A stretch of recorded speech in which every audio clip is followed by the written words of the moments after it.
Hi guys! So ayan, nagluto ako ng ginataang halo-halo na may malagkit na bigas. Ito ang mga ginamit ko ingredients: langka, saging, kamote, sago, malagkit na bigas, brown sugar, at syempre hindi mawawala ang gata, unang piga at pangalawang piga.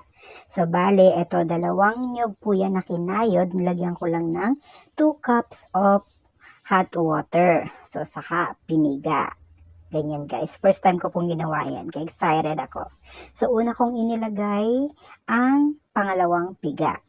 So, tasyang pinakulo lang natin. Tapos nilagay natin ang kamote at ang malagkit na bigas kasi sila yung matagal maluto. So, halo-haluin lang natin.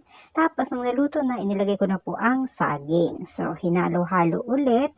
Tapos, pagkaluto ng saging, inilagay ko na po ang pangalawang gata. Siyempre, mas malapot na yan, guys. So, halo-halo ulit. Tapos, nilagay ko na po ang sago. Bali, luto na po yan ng binili namin. Siyempre, ang pampasarap at pampabango, ang langka. Tapos, depende po siya sugar na ilalagay nyo. Kung gusto mo matamis o medyo matabang, depende po sa gusto nyo. Tapos, haluin lang natin para kumalat ang tamis. So, ayan. Hintayin lang natin kumulo. At tapos na guys. Thank you for watching.